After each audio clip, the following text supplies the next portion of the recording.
Nakręcić część dla reportażu o zaginionych na granicy polsko-białoruskiej dla niemieckiej telewizji publicznej. A w Niemczech mówi się trochę o tym kryzysie migracyjnym tutaj w Polsce? Nie, właściwie w ogóle nie. Na 14. Jutro. Tak? Proszę. Tak. Chyba, że cukrzycę ma pani czy coś. Mogę podjechać, mogę jechać tam bez tą sąsiadkę. Nie, dziękuję. Będziemy tutaj będziemy na dworze? Tak. Bo jak miejsca zbraknie, to na stole będziecie tańczyć. Nie, ale Stąd nasz pomysł, żeby trochę inaczej niż w tym takim publicznie dostępnej narracji, gdzie albo wypowiada się strona mundurowa, albo rządowa, albo nasza. Trochę mamy wrażenie, że głos mieszkańców bywa pomijany, bywa gdzieś zostawiany. Bardzo nam zależało na tym, żeby te spotkania dawały Państwu możliwość wypowiedzi. My tu przychodzimy głównie z pytaniami. Też chętnie się podzielimy naszą perspektywą albo tym, co wiemy, natomiast najchętniej chcielibyśmy po prostu z Państwem porozmawiać, jak się tutaj żyje, jak się żyje z tym, co się dzieje na naszej granicy. No na pewno baliśmy się trochę. Teraz jest wojsko, teraz jest policja. Jesteśmy takie by otoczeni opieką i teraz na ludzie. Czego się Państwo bali? Nie wiadomo, trochę tych uchodźców baliśmy się, bo jedni, nie wiadomo, przyjdą, tam mówi, w Stamieszczach gdzieś tam mówię, przyszli, lodówkę czyścili, tam co innego było. No a u nas po prostu tak nie było takiego czegoś. To i zaraz ich łapią z powrotem na Białoruś. Bezpiecznie, spokojnie. Po kilka razy tych samych, po co? Samochód na granicy do Niemiec, niech idą. Oni nie chcą w Polsce być, tylko mówią Germany, do Germanii, a do Polski nie chcą.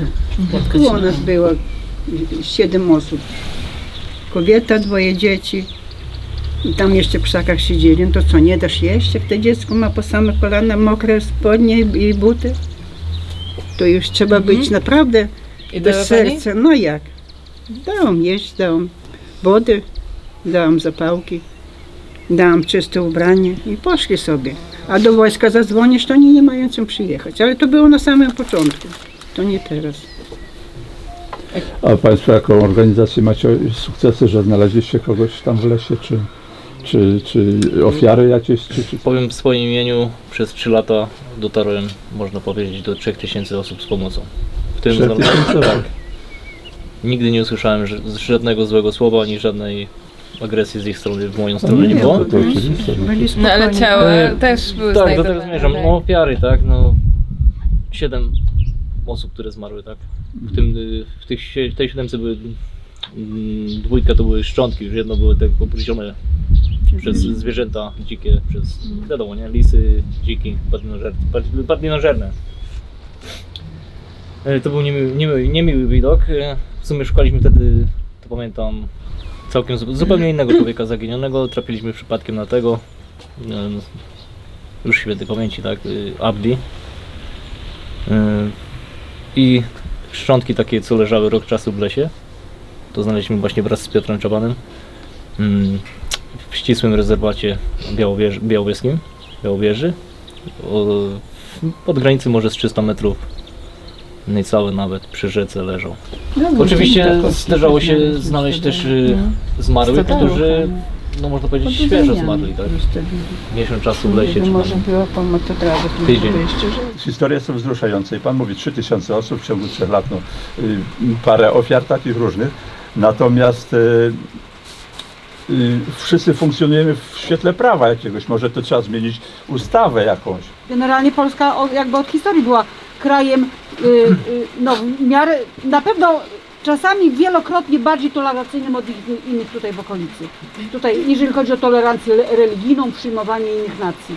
Funkcjonowaliśmy razem. No a że zdarzają się takie wypadki, to się po prostu wszędzie zdarzają, ale one jakby nie determinują tego, że to jest Polacy, rasiści i w ogóle, bo tutaj taki jakby podtekst tego wynika, że mamy się, no miał tego pecha, ale nikt nikomu łatwego życia nie obiecywał i nie obiecuje, prawda? Spotyka się na drodze swoich różnych ludzi, różne sytuacje. Wiemy, jak decydują względy polityczne, jak zachowuje się Białoruś, reżim białoruski, gdzie po prostu tysiące ludzi są celowo zwożone na granicę. Ja rozumiem uchodźców, którzy uciekają, rozumiem, ale trudno zwykłemu człowiekowi, prawda, odróżnić, jeżeli przykładowo ktoś legitymuje takiego człowieka, to są procedury, on musi to zrobić. Jeżeli ten pan się poczuł tak źle, no to mógł się ewentualnie na komisariacie złożyć jakąś skargę, jeżeli miał legalne papiery i w ogóle... Dobrze. W Polsce jest takie prawo, że jeżeli się policji zgłasza osobę zaginioną, obojętnie jakiego koloru skóry, to policja ma obowiązek przyjąć to zawiadomienie i zacząć szukać tej osoby. Zgadzamy się czy nie? Tak. I wielokrotnie, kiedy zgłaszaliśmy zaginięcie cudzoziemców, uchodźcy z Afganistanu, policja nie robiła nic. Kiedy towarzysze Etiopki 28-letniej, kilometr od Hajnówki, zostawili ją w lesie z towarzyszem innym i poszli prosić policję o pomoc. I prosili policję, kiedy jeszcze żyła, poprosili policję w Hajnówce o pomoc, pokazywali lokalizację, tłumaczyli, że tam jest kobieta, która potrzebuje jej pomocy. Policja nie poszła z tą pomocą, zadzwoniła po Straż Graniczną. Straż Graniczna też została o tym poinformowana, nie poszła z pomocą. Kilka dni później tę dziewczynę odnaleźliśmy martwą. Ja zgłosiłem to, co zrobiła policja i Straż Graniczna do prokuratury i prokuratura w Suwałkach prowadzi postępowanie. Takich przypadków było mnóstwo. Czy Państwo wiecie, że w Dubicach Cerkiewnych Straż Graniczna paliła paszporty i telefony komórkowe? Tak. Wiecie Państwo. My jesteśmy z sąsiedniej gminy, z Siemichocz. A z sąsiedniej gminy Państwo przyjechali? Musiliśmy coś wybrać, bo być może mniejsze zło. Tu pani podała, mówi, że spotkała rodzinę, podała jedzenie, wodę, ubrania. Ten gość mówił dobrze po białorusku. I on 11 lat mieszka na coś złego Białorusi. pani powiedział? Tak. I mówi, że nie chciał zmienić wiary. Był muzułmaninem. Chcieli, żeby zmienił wiarę. Nie zechciał, no to go powiedzieli. Ale ja z nimi w ogóle do czynienia nie miałem. Wziąłem tak jak pana na taką. No i coś no było na mnie się nie rzucali, ja na nich, nie, oni na mnie nie. Proste, tak? Normalnie minęli się i każdy w swoje Jak strony. człowiek z człowiekiem, minął się na drodze i tyle, dziękuję. No i proszę pana, dajmy na to, wejdą coraz głębiej. Przecież muszą mieć jakieś środki do życia. Przecież to trzeba myśleć realnie. Nie tylko jakimś romantyzmem się takim kierować i takim miłosierdziem takim nierealnym. Możemy pomóc tyle, ile możemy. My przede wszystkim musimy zadbać o bezpieczeństwo swoich obywateli. To jest ogromny problem. Przeszło, trudno powiedzieć, ale choćby patrząc na jakieś tam statystyki, nie wiem, ośrodków zamkniętych albo ludzi, którzy przeszli dalej do Europy, powiedzmy kilkadziesiąt tysięcy. W tym czasie od początku granicy. W tym samym czasie do Polski zostało wpuszczonych 11,5 miliona ludzi z Ukrainy. Udało się pomóc. I zostało u nas, nie wiem ile w tym momencie, 2 miliony zostało? Takie były statystyki, tak? Reszta albo wróciła, albo pojechała w drugą stronę. I to się działo w tym samym czasie. Więc ja się zastanawiam, tak? Ja nie mówię, że powinniśmy, że Polska jest w stanie wpuścić, nie wiem, 20 milionów, nie wiem ile, ale w tym samym czasie, kiedy mówiliśmy, że tych ludzi nie wolno wpuścić, nie wolno wpuścić tej grupy, która prosi, bo jak wpuścimy tę grupę, co prosi, to przyjdzie 5 kolejnych grup, to przyjdzie 50, przyjdą tysiące ludzi, nie wiadomo ile. W tym samym czasie dziennie, Państwo to pamiętają, ile tysięcy ludzi, setek tysięcy ludzi było wpuszczanych do Polski. Akurat w Warszawie dla uchodźców z Ukrainy, uchodźcy, którzy otrzymali status, gotowali obiady, serwowali im obiady, dania, ciepłe, herbatę. Znam rodziny osobiście do dzisiaj.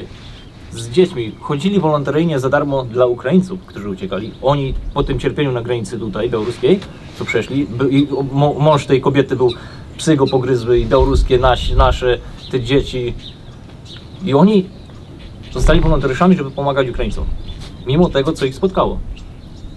A ja często spotykam się z tym, że ludzie albo przyjdą, będą gwałcić, zabijać. Okej, nie słyszałem w Polsce o ani jednym takim przypadku. Owszem, słyszałem o gwałcie. Niedawno tak. Polak Białorusinkę w Warszawie, centrum Warszawy. Polacy przychodzili. Więc nie wybierajmy tak tego wszystkiego. Jest świat taki, a nie inny. Dzięki właśnie takiej migracji, mieszaniu się kultur. Nie jesteśmy na to przygotowani jeszcze. Poza tym, jaki jest cel tutaj naszego spotkania? Jeżeli bardzo dobrze, że wymieniamy sobie opinie. No właśnie o to chodzi. O to chodzi, to bardzo dobrze. Tylko, że my, jaki mamy wpływ na to, co my zrobimy, bo to są na szczeblu państwowym. Naprawdę te prawo trzeba zmienić. Może staniemy się jednym wielkim światem bez granic. No. Jest to ciekawa dyskusja właśnie. Tak, zakończenie, czy jak to powiem tak, musimy być ostrożni, czujni i mieć wszędzie oczy otwarte. Nie można sobie za dużo pozwolić, ale nie można nikogo skrzywdzić. Każdy ma sumienie, każdy według siebie postępuje. Na pewno przyszło dwóch, mówi, patrzę, że są naprawdę umorusani, mówi, dałem jeść, nakarmiłem, wszystko zrobiłem, co trzeba, co do mnie należało, takiej sprawiedliwej rodziny, takiego człowieka z sercem. Mówi, i zadzwoniłem na Straż Graniczną. Bo mówi, bo to jedyne wyjście, bo kto mu więcej pomoże. Ale co Straż Graniczna zrobiła? Przyjechali, zabrali gdzieś. I mówi, i tyle, mówi ja. Ale mówi, moje sumienie, bo go puścić dalej, zasłabnie, upadnie, coś nie wiem, bo ledwo na nogach stoi. W grudniu 2022 roku, 19 grudnia, tak samo jak pan mówi, Straż Graniczna zimą zatrzymała 66-letniego Syryjczyka. I decyzją komendanta z Bobrownik wyrzucili go na Białoruś. Po 3 dniach przy płocie po stronie białoruskiej był już trup. Bardzo dobra dyskusja i więcej takich potrzeba, ale naprawdę merytorycznie, żeby coś zrobić. Tu jest duży potencjał. Pytamy, rozmawiamy. Dziękuję. Dziękuję, do widzenia.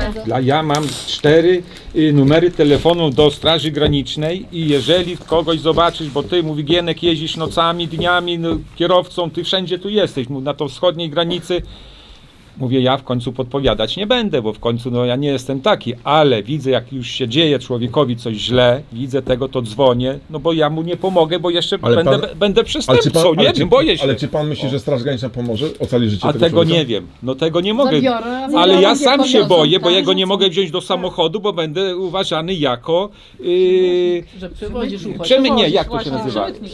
Bierzesz współudział po prostu. Przewozić, nie, kurier, jako kurier. Moim zdaniem Straż Graniczna jest, ale to co, ja mam na Straż Granicznej nie mieć wiary w nich?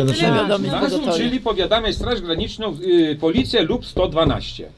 No to, ja to mam takie pouczenie u nas w zakładzie pracy. Jeżeli osoba dzwoni na pogotowie, wyzywa pomoc, to musi zostać przy tej osobie. Jeżeli wyzywasz pogotowie, później pogotowie przyjedzie, a tej osoby nie będzie, no to wtedy dostanie mandat, czy tam karą jakąkolwiek, bo numer telefona jest wpisany, jeżeli ta osoba dzwoni. Ale jak powie, że nie może poczekać. Tak. Przecież różne są sytuacje. Tak, nie właśnie. maszynista nie może. No jeżeli źle, musisz udzielić pierwszej pomocy. No bo tak się normalnie powinno robić, prawda? Jeżeli byśmy ktoś z państwa A przeważnie zachorował, prawda? większość osób bardzo boi się pomagać, bo jeżeli ja pomogę, co się stanie, to wtedy będą mnie ciągać po sądach, czy na policji i właśnie Ale czy państwo słyszycie, czy państwo słyszycie, bo pani, dziękuję za te szczere słowa, boimy się pomagać. Czy to jest normalne? No to właśnie nie jest normalnie. Mówisz, po co pomagasz? Będę straszył, że to gości karą? Idzie pan kolejarz rano na 6 do pracy, dojeżdża do Czeremchy do pracy, a w Hajnówce wsiadał do pociągu i zobaczył, że w kiosku z tyłu 2 rabusi wybili drzwi i okradają. No i wyciągają coś tam. On szybko na policję, policjanci go złapali, no i od tego pana spisali numer tam telefonu, czy tam adres. Później okazuje się, że w policyjnej tym radiowozie, tym w kratkę tym wiozą tych 2 rabusiów i przyjechali pod blok do tego pana, co był świadkiem, i pojechali razem sądzić. On mówi, więcej nigdy takich rzeczy nie zrobię, bo jutro będę miał szyby powybijane. I mówi, to co to jest za prawo, co my... Nigdy więcej takich rzeczy. Ktoś mnie powinni zawieźć gdzieś jakoś. A to mówi, wsadzili mnie razem z nimi i powieźli sądzić. No ludzie, to co to za sądy, co to jest za sprawiedliwość? Tych ludzi pcha połączenie rozpaczy i nadziei. To nie jest kłamstwo. to nie jest to, że ktoś im obiecał. Ci, którzy idą teraz, wiedzą, ile ludzi tu zginęło. Tak. Mają swoich krewnych i przyjaciół, którzy są na przykład miesiącami zamknięci między naszym płotem a białoruskim płotem. Wiedzą, jak tam jest, bo Niektórzy czytają... tak, niektórzy nie. Okej, ale ja mówię o tych, no bo ci, co są okłamani albo chcą wierzyć w kłamstwo, to jest jakby inna kategoria, ale są ludzie, na pewno jest ich sporo, Którzy nawet oglądają mój kanał i wiedzą, że ludzie umierają. Świadomi, a i tak idą. I mogę, oczywiście opowiem jedną historię, ale lubię ją, bo znałam tego człowieka i to nie był młody, bo jeszcze jak są młodzi ludzie, zdrowi, oni mogą sobie myśleć, okej, jest trudno, ale ja jestem silny, jestem szybki, ja sobie poradzę.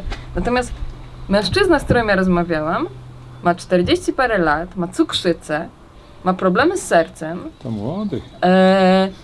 I nie mógł przez wiele miesięcy poradzić sobie, siedział, ukrywał się, no bo ci ludzie na Białorusi też są zagrożeni. To nie jest tak, że oni sobie siedzą i myślą sobie, o, pojadę za miesiąc, spróbuję. Nie, oni się muszą ukrywać, ukrywają się. Takim ludziom, co się ukrywają, pomagamy.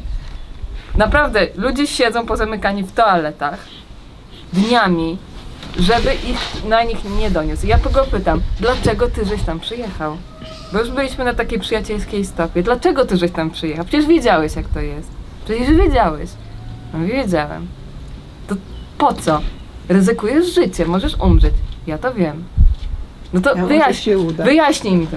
No, ja ci to wyjaśnię, to jest prosta sprawa. W Aleppo, w Syrii została moja żona i 2 moich małych dzieci.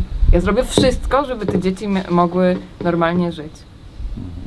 I mi nie wolno tu umrzeć. I to pamiętam po prostu, ojciec, mi nie wolno umrzeć. To on zostawia żonę i dzieci, idzie szczęścia szukać? Idzie ratować rodzinę. Jak ratować? Ratuje się na miejscu, bierzesz motykę i grzesz. A jakby pan ratował w kraju, w którym jest wojna? Jakby pan ratował swoją rodzinę? Nie ma możliwości. Widział pan Aleppo? To na froncie. Ile Ukraińców tu, taki przykład, z sklepu prywatnie ma gość, osobiście mi opowiadał, przyszła z małym dzieciakiem i patrzy, mówię, tam jakaś szynka, tam, a nie po jakiemuś, a nie 68 zł kilogram. Patrz, to wszystko, ten mówi, nie, mam jeszcze, to wszystko ja zabiorę. Ten zważył na moje pieniądze. Dla nas to wszystko bezpłatno. O, mój, jak bezpłatno, cicho Kopański. To mówi, o, rybionek głodny. To ten mówi, ja dam bułeczki i paróweczki, żeby się najadło dziecko. Mój rybionek tego nie będzie jadł. Co by pan robił, jakby rakiety i strzały były kierowane w pana dom? Co by pan zrobił? No co? Płacz. Uciekał. Panie powiedziały do tej tolerancji religijnej, bo panie powiedziały, tak ja usłyszałam, że wasz baciuszka ma żonę katoliczkę, prawda? No. Więc tu... I w chórze śpiewał do nas. Tak, więc tutaj... Na prawosławie. A jakby nie przeszła, to co? No musiała przejść, więc się nie żenił. A może nie przeszła? Mamy tutaj święto, no po prostu parafialne, prawda? Parafialne, to zawsze u nas jest i pop z innej parafii, ksiądz jest, zawsze jesteśmy tacy tolerancyjni, że u nas nie ma, że tylko jedna wiara i koniec. Tylko 3 osoby na religię prawosławną chodzi i ją wyzywają, poniżają. Tak. Trzeba mówić, że słuchajcie dzieci, bądźcie mądrzejsi, może my nie byliśmy tacy już, ale może nasze dzieci niech będą mądrzejsze. Uczmy ich, a nie wyciągać te brudy spod stołu. Po co to? Pytaj Chrysty. 3 lata temu byłem na Gran Canaria. Robiłem reportaż na temat kryzysu migracyjnego, który tam jest, nie wiem, już od 10-12 lat. Ludzie przychodzą w takich wąskich łódeczkach z Mali, z Mauretanii, z Nigru i umierają w tysiącach. Nikt nie wie ile, bo to jest Atlantyk. Atlantyk bierze i nic się nie znajduje. Nikt nie może ich poszukać tak jak tutaj, bo to jest po prostu Atlantyk, to jest niemożliwe. I kręciłem z takimi chłopakami, nie wiem, oni mieli 15-16 lat z Mali. I pytałem ich też, czy nie wiecie, co was oczekuje, znacie te ryzyka, i oni mi opowiedzieli, że wszyscy wiedzą. W ich szkole połowa klasy albo umiera, albo część udaje się i są w Europie. I to dla nich wystarczy, bo jak chociaż jednemu się uda i sobie ułoży jakoś życie, to wystarczy na motywację. I po prostu to jest takie, że ludzie zawsze będą przychodzić, każdy ma własne motywy, czy ucieka przed wojną, czy chce lepsze życie, ale jak ktoś chce poszukać sobie lepsze życie, to zawsze znajdzie drogę i weźmie każde ryzyko i to tam ten kryzys trwa już od 12 lat i ludzie przychodzą dalej, co roku więcej i to... Tak, prześladują chyba, no bo jak to zrozumieć? No? Migracja czyli jest nieumiejętność państwa, które umie zarządzać swoimi ludźmi. To nie jest nieumiejętność. Ale a Polska, 2 miliony ludzi wyjechało.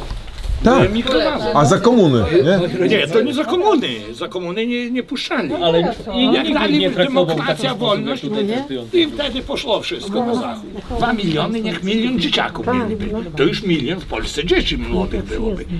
Czemu oni tak, a nie? Jedźcie na zachód, bo zachód wszystko wam da. Im śmiercią nie grozi. No nie grozi. Nie traktował. Tak, nie poniżał, nie traktował. No chyba, że rząd troszkę mało dawał zarabiać. No to była taka jakby motywacja. Ale nikt nożem czy pistoletem nie straszył, żeby Władysława Frasyniuka straszyli. Był poszczelony Syryjczyk w plecy. 2 dni później do mnie strzał oddała Straż Graniczna bez uprzedzenia. Oczywiście poszło, że pistoletem łukowym, nie? Jak sprawa w sądzie. Ale na końcu oni są tutaj i my ich spotykamy. I pytanie, czy my pozwolimy, żeby oni umarli? Czy nie? Nie, no.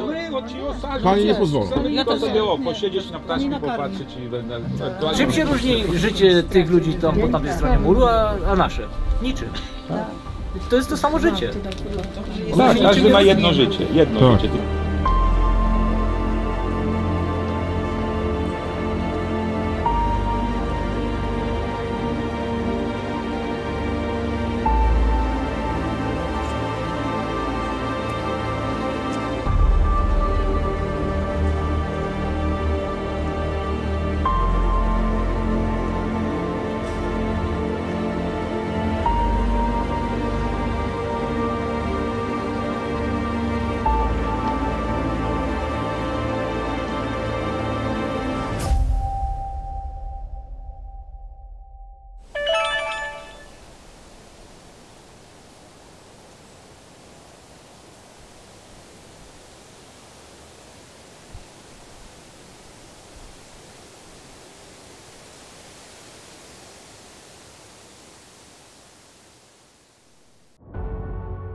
Rozmowy o granicy z mieszkańcami Podlasia to pierwszy taki projekt, w którym chcemy wsłuchać się w głos tych, którzy już 3. rok obserwują kryzys migracyjny z perspektywy własnych domów, z perspektywy własnego podwórka. Ta seria spotkań Rozmowy o granicy jest organizowana przez Gminny Ośrodek Kultury w Czeremsze i redakcję Czaban robi Raban. Projekt jest wspierany przez program grantowy Media Lokalne na rzecz Demokracji Journalism Fund Europe. Relacja z tych spotkań oczywiście na kanale Czaban robi Raban. Aktualne wiadomości z pogranicza polsko-białoruskiego, reportaże i rozmowy znajdziesz na stronie czabanrobiraban.pl. Powstała dzięki wsparciu programu grantowego Media Lokalne na rzecz Demokracji Journalism Fund Europe. Jeżeli cenisz to, co robię, dołącz do grona moich patronów na patronite.pl/czabanrobiraban. Ten kanał możesz wspierać na portalach subpi.pl i Buy Coffee. Szczegóły w opisie filmu. Napisy do materiałów wideo na kanale Czaban robi Raban tworzy Fundacja Technologie dla Ludzi. Dziękuję za wsparcie Joannie Klimowicz, Małgorzacie Rycharskiej i Fundacji Wolno Nam. Oprawę muzyczną moich reportaży zapewnia Studio Soho Film i Multimedia z Poznania. Twórca kanału Czaban robi Raban, nagrodzony diamentem Patronite i wyróżnieniem Fundacji Polkul.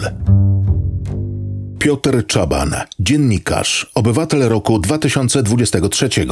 Tytuł przyznany przez Towarzystwo Dziennikarskie za odwagę, wytrwałość i bezkompromisowość. Piotr Czaban, nominowany do Pióra Nadziei Amnesty International. Honorowym patronem kanału Czaban robi Raban jest Piotr Nagłowski. Emil Hakim al-Sammaraj.